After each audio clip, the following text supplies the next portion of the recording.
அன்பான உறவுகளுக்கு வணக்கங்க. தமிழ்ச்செல்வி ரொம்பவே ஃபீல் பண்ணுறாங்க இந்த மாதிரி அவள் பேசுனதுனால.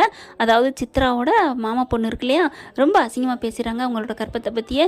பாத்தியாடி உன் மாமா பற்றி ரொம்ப பேசினியே, இப்போ பாருடி அப்படின்னு ரொம்ப ஃபீல் பண்ணுறாங்க. அக்கா விடுக்கா, அவர் போதையில் தானக்கா பேசினார், ஏன் போதையில் மற்றவங்கள பேசிடுவாங்களா என்ன அப்படிங்கிறாங்க. அதே மாதிரி தனியாக இவங்க எல்லோரும் பேசுகிறாங்களா, மாமா அக்கா உங்கள் மேலே ரொம்ப வருத்தமாக இருக்கா மாமா, ஏன் மாமா இப்படி பண்ணுறீங்க அப்படிங்கல. நான் என்னம்மா பண்ணுவேன், ஏதோ தெரியாமல் பண்ணிட்டேன், அதை இன்னும் பிடிச்சிக்கிட்டு இருக்காளே அப்படிங்கிறாங்க. அப்புறமா அப்பத்தா என்ன பண்ணுது, அவள் மனசை எப்படியாவது மாற்றுடா, நானும் என்னென்னமோ பண்ணுறேன் அப்பத்தா, ஆனால் அவள் மனசு மாறவே மாட்டேங்குதே அப்படிங்கிறாங்க.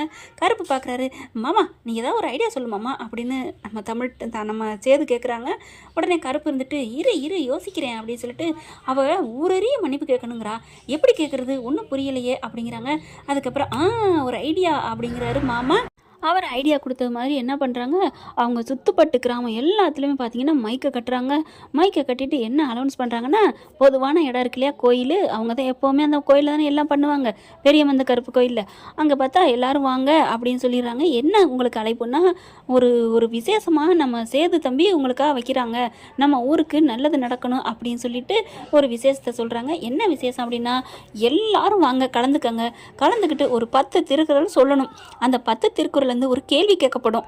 அதை கேட்டுட்டு அதுக்கு பதில் சொல்லிட்டா அவங்களுக்கு யார் யார் சொல்கிறாங்களோ அத்தனை பேரை எழுதி போட்டு குலுக்கல் முறையில் முதல் பரிசு 1,00,000 ரூபாய், 2ஆம் பரிசு 50,000 ரூபாய் அப்படிங்கிறாங்க. ஐயோ அப்படின்னு சொல்லிட்டு செம்ம சந்தோஷம். அதுவும் இல்லாமல் ஆடல் பாடலும் நடத்தப்படும் அப்படிங்கிறாங்க. அதே மாதிரி எல்லாரும் வந்துடுறாங்க.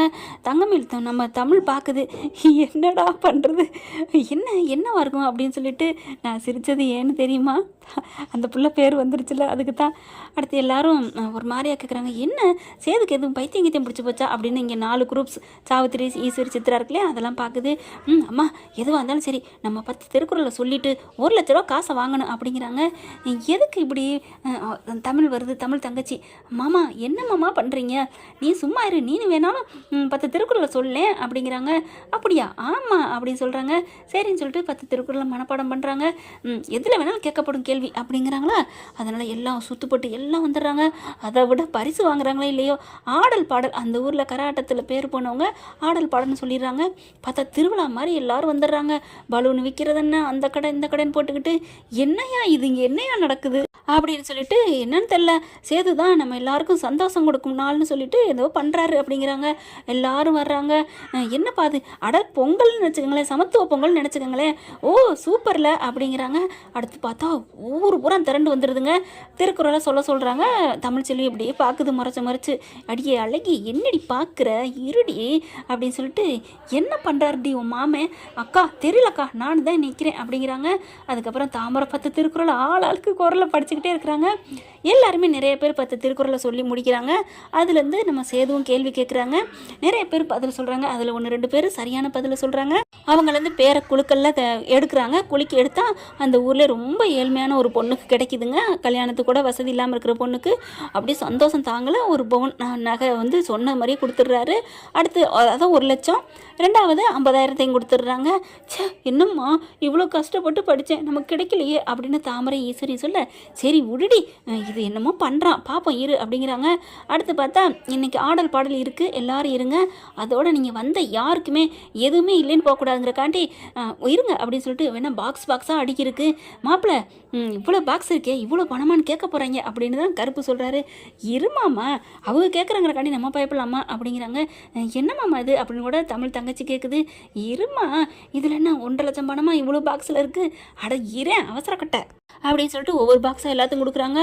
எடுத்து பார்க்குறாங்க. எல்லாமே பார்த்தா சூப்பர் ஸ்வீட்டுங்க. ஐயோ ஸ்வீட் இருக்குது, சூப்பராக இருக்குது, ஐயோ அப்படின்னு சொல்லிட்டு அவ்வளோக்கும் சந்தோஷம் தாங்கலை 50 பேருக்கும். அதோட எல்லாருக்கும் ஒவ்வொருத்தவங்களுக்கு 500 ரூபா 500 ரூபாய் பணமாக இருக்குது. எல்லோரும் சந்தோஷம், சேதையா நீ வாழ்க, அண்ணே நீ வாழ்க அப்படிங்கிறாங்க.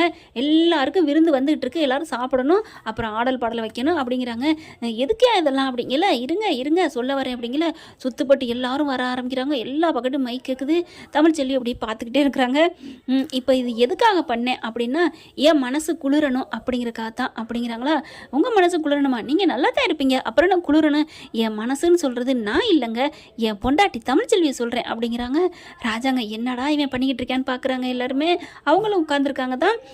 என்னையா என்ன சொல்கிறீங்க அப்படின்னு ஆளாளு கேட்க, சொல்கிறேன் அப்படின்னு சொல்லிட்டு என் பொண்டாட்டி மனசு குளிர்ந்தா எனக்கு சந்தோஷம் அப்படிங்கிறாங்க. என்ன விஷயம் சொல்லுங்க அப்படிங்கல.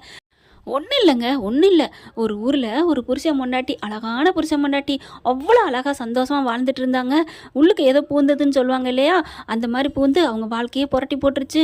அந்த புருஷங்காரன் கொஞ்சம் குடி போதையில் பொண்டாட்டியை பார்த்து, உன் வயிற்றில் இருக்க குழந்தை என்னோடது இல்லைன்னு தப்பாக சொல்லிவிட்டான். அதை பார்த்து அந்த பொம்பளை பிள்ளை என்ன சொல்லும், அது பிள்ளை மூஞ்சிலே முழிக்காது தான் அப்படிங்கிறாங்க. அதுதான் அந்த தப்பை பண்ணிவிட்டான். அந்த புருஷன் தவிக்கிறான். இப்போ உண்மையெல்லாம் உணர்ந்துட்டான். அந்த பிள்ளை காலில் விழுந்து மன்னிப்பு கேட்குறான். ஆனாலும் மன்னிக்க மாட்டேங்குது. இப்போ நீங்கள் ஒரு முடிவை சொல்லுங்க அப்படிங்கிறாங்க. ஏப்பா, மன்னிப்பு கேட்டால் அவன் வந்து கடவுளுக்கு சமம்பா, அதனால அந்த பொண்ணு மன்னிச்சிடணும், அதுதான் நல்லது. மன்னிக்கலைன்னா அது அந்த பொண்ணு அவன் செஞ்ச தப்பை விட பாவத்தை சேர்த்துக்கிடுமே அப்படிங்கிறாங்க. நல்ல ஐடியாவை சொல்லிட்டீங்க அப்படின்னு சொல்லிட்டு, அப்படின்னா அப்படிங்கல, யாரு தம்பி அது, அந்த புருஷன் பொண்டாட்டி யாரு அப்படிங்கிறாங்க. அப்போ பார்க்குறாங்க தமிழ்ச்செல்வி, கொஞ்சம் மேடைக்கு வர்றியா அப்படிங்கிற. நான் வரல அப்படிங்கிறாங்க. உங்கள் எல்லாருக்கும் ஒன்று சொல்லிக்கிறேங்க, அந்த பொண்டாட்டி வேற யாரும் இல்லை, ஏன் தமிழ்ச்செல்வி தான். அந்த புருஷன் கொடுமைக்கார சந்தேக வார்த்தையை கொடுமையாக கொட்டி குளிச்ச அந்த புருஷன் நான் தான் அப்படிங்கிறாங்க. எல்லாரும் என்னென்ன நீயா அப்படி பேசுன, நீ பொண்ணுங்கள்லாம் மதிக்கலானாச்சே அப்படிங்கிறாங்க. அது தாயா குடியை கெடுக்குன்னு சொல்லுவாங்க இல்லையா, அந்த குடி போதையில் எல்லாரும் ஒரு மாதிரியா பேசி பேசி என் மண்டையை கழுவிட்டாங்க. தெரியாமல் போதையில் சொல்லிவிட்டேன் தமிழ்ச்செல்வி அப்படின்னு சொல்லிட்டு மன்னிப்பு கேட்குறேன், உன் மனசார மன்னிப்பு கேட்குறேன். நீங்கள் மன்னிப்பீங்களா? ஊரறிய நான் என் பொண்டாட்டிட்டு மன்னிப்பு கேட்குறேன். அவள் வயிற்றில் வளர்கிற குழந்தை எங்கள் வீட்டு வாரிசு, எங்கள் அம்மா தான் வயிற்றில் வளர்றா, நான் தப்பு பண்ணிட்டேன் தமிழ்ச்செல்வி அப்படின்னு டக்குன்னு இறங்கி போய் தமிழ்ச்செல்வி காலில் விழுகிறாரு. ஐயோ என்னையா ராசாங்க பார்க்குறாரு, என்னையா அப்படின்ட்டு அவத்தார்லேருந்து எல்லாருமே சேது பிடிக்கிறாங்க. எந்திரியா அப்படிங்க. இல்லை, என் பொண்டாட்டி மன்னிச்சா தான் நான் எந்திரிப்பேன் அப்படிங்கிறாங்க. அப்படியே தமிழ்ச்செல்விக்கு ஒரு மாதிரி ஆகுது. ஐயோ மாமா எந்திரிங்க அப்படின்னு சொல்லிடுறாங்க. ஏன்னா அவங்க தங்கச்சியிலேருந்து அம்மாலேருந்து ஏண்டி இப்படி பண்ணுற, மன்னிப்பு கேளுடி அப்படின்னு சொன்னதுனால, மன்னிப்பு குடுடி அப்படின்னு சொன்னதுனால மன்னிச்சிடுறாங்க. அதுக்கப்புறம் மேடைக்கு வாங்க அப்படிங்கிறாங்க. 2 பேரும் மேலேக்கு போகிறாங்க. ஒரு பொண்ணு எதை வேணாலும் தாங்கிக்குவா, விட்டு கொடுப்பா. ஆனால் தன்னோட கற்புக்கு ஒரு பங்கை வளர்ச்சா அது கடவுளாகவே இருந்தாலும் அப்படியே பாஞ்சிருவாங்கிறது ஏற்கனவே எல்லாருக்கும் தெரியும்.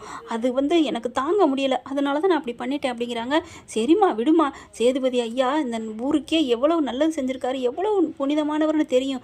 அப்பேற்பட்ட மனுஷன் மனசு வருந்தி, சும்மா பேருக்காலும் உன்ட்ட மன்னிப்பு கேட்கல, மனசு வருந்தி மன்னிப்பு கேட்குறாரு காலில் விழுந்து. என் பிள்ளைய ஏற்றுக்கப்பா அப்படின்னு எல்லாரும் சொல்கிறாங்க. தமிழ்ச்செல்வி ஏற்றுக்கோ, தமிழ்ச்செல்வி ஏற்றுக்கோ அப்படிங்கிறாங்க. தமிழ்ச்செல்வினால் வேறு ஒன்றும் பண்ண முடியலை. அதுக்கப்புறம் சரி நான் அவரை மன்னிச்சிட்டேன், ஏற்றுக்கிறேன். அங்கே பார்த்தா ஈஸ்வரி தாமரை எல்லாம் சாவத்திரிக்கலாம், வயிறு எரியுது, ஏற்றுக்காதடி அப்படிங்கிறாங்க. ஆனால் இவங்க சொல்லிக்கிட்டு இருக்கல ஏற்றுக்கிறேன் அப்படிங்கிறாங்க. ஏற்றுக்கிட்டதுக்கு அடையாளம் நாங்கள் என்னத்தை நம்புறது அப்படிங்கிறாங்க. எல்லாரும் ஆடல் பாடல்காரவங்களும் மேலே மேடைக்கு ஏறிடுறாங்க.